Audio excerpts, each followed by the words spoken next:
Report नहीं लिखी तो पीड़िता बैठ गई आईजी बंगले के सामने। आखिरकार मिला इंसाफ। राजनांदगांव। पीड़िता शिकायत करने थाने पहुंची। शिकायत नहीं होने पर आईजी बंगले में बैठ गई। राजनांदगांव के बोर तालाब क्षेत्र से सामने आया एक सनसनीखेज मामला, जहां एक युवती ने अनाचार का आरोप लगाया, लेकिन रिपोर्ट लिखवाने के लिए उसे दर दर भटकना पड़ा। पहले पहुंची बोर तालाब थाने, वहां बार बार टालने की कोशिश, कभी टी नहीं, कभी महिला कांस्टेबल नहीं होने का बहाना। फिर पहुंची अजाक थाना, वहां भी वही हाल, कोई सुनवाई नहीं। हताश होकर पीड़िता और उसके साथ ही पहुंचे आईजी बंगले। जब वहां भी सुनवाई नहीं हुई तो विरोध स्वरूप वहीं बैठ गए।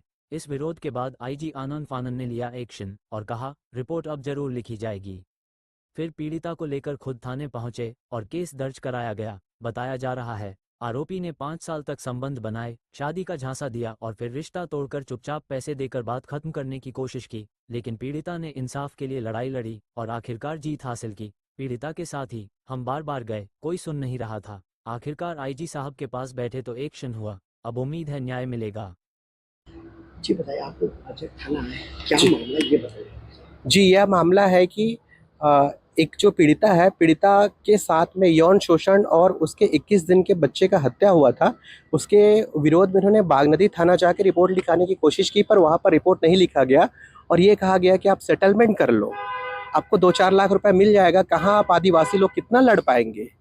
उसके पश्चात मुझे पता चला तो मैंने अपने एडवोकेट साथियों को कहा कि भाई इसको, पीड़िता को ले जाइए और अजाक्स थाने में एफआईआर करवाइए। जब अजाक्स थाने में एफआईआर के लिए गए तो लगभग 2 घंटे बाद भी यहाँ से कोई प्रतिक्रिया नहीं हुई। प्रतिक्रिया नहीं होने के बावजूद भी हमारे साथियों ने डिसाइड किया कि चलो आईजी साहब से मिल लेते हैं। जब आईजी ऑफिस जाके इस चीज़ को रखा गया तो उन्होंने कहा कि आप कल सुबह आइए और पीड़िता की हालत ख़राब होती है। तो हमने कहा कि सर एक बार देख लीजिए, केस सेंसिटिव है। तो उन्होंने कहा कल आइए, हम फ़ोन कर देते हैं, आप अजाक्स थाने में जाके रिपोर्ट लिखा लीजिए। हम फिर अजाक्स थाना आए तो यहाँ पर बहुत मुश्किल से यहाँ के प्रभारी संतोष ठाकुर जी आए और उन्होंने कहा कि अभी तो नहीं हो पाएगा, आप कल आइए, अभी कोई महिला प्रभारी नहीं है। फिर मजबूरन हम एडवोकेट्स को वहाँ पर जाना पड़ा आईजी साहब के पास और हमारी बात रखना पड़ा। तो उन्होंने बिल्कुल, आईजी साहब बाहर ही निकले तो हम वहीं पर बैठ गए, क्योंकि हमारे पास कोई और स्थिति नहीं थी कि उस पीड़िता को न्याय दिलाने के लिए। जब वहाँ पर बैठे तो हमने कहा कि साहब आपको जो कार्रवाई करना है कीजिए, पहले एफआईआर करवाइए।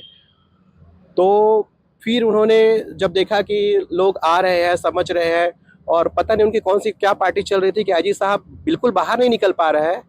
उनके हाथ में सारी प्रशासनिक व्यवस्था है, पर मुझे समझ नहीं आता कि आखिर किस मुसीबत या किस परेशानी में बाहर नहीं निकले। फिर बड़ी मुश्किल से उन्होंने कहा कि हम 2 कांस्टेबल भेजते हैं, आप जाके वहाँ पर एफआईआर लिखा हुई। उसके बाद यहाँ पर एफआईआर लिखना चालू हुआ है। घटना कब की है? जो बच्चे की हत्या हुई है वो जनवरी के आसपास की हुई है और चूंकि ये पीड़िता है वो बहुत सदमे में थी और सदमे भी होने के बाद भी थोड़ा सा संभली तो उनसे बात की उस पुरुष से कि भाई कैसा क्या है। तो उन्होंने डायरेक्ट कहा कि अगर तुम किसी प्रकार की रिपोर्ट लिखाओगी, कुछ भी करोगी, तो तुमको और तुम्हारे परिवार वालों को मैं जान से मार दूंगा। इस पुलिस वाले ने सेटलमेंट की बात कही थी, क्या नाम है? जैसा कि आप आरोप लगा। एक मामला है बोलते हैं जी, यौन शोषण वाला, वो कब से था मामला और आप लोगों को क्यों थाना आना पड़ा, क्या मामला है? ये सर मैं बोलूँ तो ये मेरा एक पारिवारिक मामला है। मैं, वो जो पीड़िता है वो मेरे परिवार से संबंधित है और यह मामला लगभग अभी 1-1.5 महीने पहले की बात है कि वो लड़की के साथ जो बच्चा हुआ था ये, और पहले से वो शोषण करता था। इनका जो संबंध है वो लगभग 5 साल के बीच का है, 5 साल हो गया था। इस बीच में उसके साथ वो शारीरिक शोषण करता था, उसके साथ उसको ब्लैकमेलिंग का वो करता था। वो यहाँ ऐसा कर दूंगा, वैसा कर दूंगा, मैं कहीं पे कूद जाऊंगा, अगर तू मेरे से बात नहीं करेगी तो फिर मैं मर जाऊंगा, मैं फांसी लगा लूंगा, या और बहुत सारी ऐसी बातें। और इवन सर ये बात हुई है कि उसकी पत्नी जो है, जो आरोपी है, उसकी पत्नी जो है इस लड़की को बोलती थी कि आप मेरे पति से बात करो, मेरा पति है जो है आपसे बात करने के लिए बोल रहा है, अगर नहीं करेगी तो वो मर जाएगा। ऐसा बात इसको पता चला है, वो मुझे बताई है कि वो उसकी पत्नी भी मुझे फ़ोन करके बोलती थी कि मेरे पति से बात करो। आप लोग रिपोर्ट करने गए थे, सुना वहाँ थाने में, बाद में वहाँ से आपको नहीं की रिपोर्ट, क्या बोले? नहीं सर, और ये बात है कि हाँ, पहली प्राथमिकता तो उसके परिजन रहेंगे कि परिजन उसके घर वाले जाए, तो हमने उसको यही सजेशन दिया था कि आप पहले परिवारजनों को और उसके माता पिता हो, आप पहले प्राथमिकी जो रिपोर्ट दर्ज कराना है क्षेत्रीय संबंधित थाना में, तो आप पहले वहाँ जाइए। तो वहाँ का जो थाना में अब सहायक प्रभारी नहीं रहे होंगे, तो कोई रहा होगा आरक्षक या फिर सब इंस्पेक्टर जो भी रहा होगा वहाँ पे, उन्होंने ताल मटोल करते हुए केस को कि नहीं आप कल आइए, परसों आइए, या फिर आप जो शिकायत लिख रहे हैं उसको आप फिर से लिखिए, ये गलत है, आप इसको फिर जो चीज़ हुआ है जगह आप घटने को लिखिए, एक एक बारी कीजिए।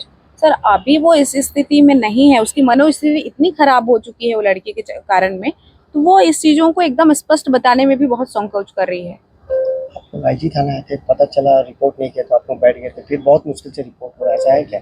और ये क्या है, एट्रोसिटी भी आता है इसमें, अनुसूचित जनजाति से बिलोंग करती है लड़की, तो जो पीड़िता है, तो उसके चलते हमने यहाँ पे अजाक थाने पे रिपोर्ट दर्ज कराने की हमको आए सबसे पहले। तो वो अजाक थाने में है, तो एक महिला हेड कांस्टेबल जो थी वो बैठे हुए थे, उन्होंने बोले कि अभी तो प्रभारी सर नहीं है, तो आप उनको मैं बुलवाती हूँ, आप थोड़ी देर में आइएगा। हमने पीड़िता को, शायद उनकी तबीयत खराब हो रही थी, तो हमने उनको बोले कि कर कुछ वो करवा के आते, तो थोड़ी देर टाइम भी लिए, तो उन्होंने वो बोले कि अभी तक आए नहीं। फिर जब आए तो दूसरा आरक्षक बैठा हुआ था, उसने बोले कि यही सब कब आएंगे उसकी जानकारी लेके अब आ गए हैं, तो अब प्रभारी सर तो आने वाले हैं बोले वो अपने, तो कहाँ है सर, तो बोले कि शायद तक अभी आएंगे नहीं आएंगे, वो छुट्टी पे, ऐसा बोले उन्होंने। तो बोले ठीक है, अभी तो मैडम जो थी वो बोले कि थोड़ी देर में आ रहे प्रभारी सर, फिर आप ऐसे कैसे बोल रहे हैं, तो वो उन्होंने बात की शायद तक, तो बोलते हैं कि ठीक है आ रहे हैं, ऐसे करके। हम जस्ट यहाँ से निकल रहे थे, ठीक है आप कार्रवाई नहीं करेंगे तो हमारे पास उच्च अधिकारी तो है ही। फिर जब हम गए तो वो तुरंत आए, फिर बोलते हैं अब महिला आरक्षक नहीं है, महिला कांस्टेबल नहीं है। आप लोग आईजी के पास भी गए थे, कुछ बोले आईजी सर? आईजी सर तो सीधा निर्देश दिए कि आप वहाँ पे जाइए। हम एसपी सर आए हाँ एसपी सर आए हुए थे। अच्छा, कुछ बात ऐसा हुआ शायद पैसे का लेन देन, कुछ मामला सेटल, धमकी, ऐसा कुछ है बता रहे? ये तो गांव वालों से ही हमको जानकारी मिली है कि वहाँ का जो कोई रहा होगा आरक्षक सब इंस्पेक्टर, उन्होंने ऐसा बात हुआ, बोलते हैं कि वो इतने में वो लड़के से बात हो गई है कि कुछ पैसे लेकर आप सेटलमेंट कर लो। वो तो बोल रहे थे कि लड़की पीड़िता को कि आप राजीनामा कर लो, ऐसा करके उन्होंने बोल रहे थे। अब आप क्या चाह रहे हैं? हम तो अब पीड़िता को न्याय मिले चाहेंगे कि पीड़िता वो इतनी कुछ भोग चुकी है। अब नहीं होता न्याय तो कहाँ जाएगा कुछ आगे हम तो देख रहे हैं सर, यहाँ न्याय नहीं मिला, हम तो लड़ेंगे उसके लिए, क्योंकि आज जो बच्ची है इतनी पीड़ित हुई है, अगर हम नहीं लड़ते हैं सर, उसको न्याय नहीं मिलेगा, तो और भी ऐसे लड़के होंगे या आरोपी होंगे, वो तो ऐसे सीना चौड़ा करके घूमते रहेंगे। फिर वो आरोपी कहाँ का, स्थानीय है कि बाहर? स्थानीय है, वो स्थानीय है आरोपी। आपका सुनना? मैं अधिवक्ता संतोषी सलामी।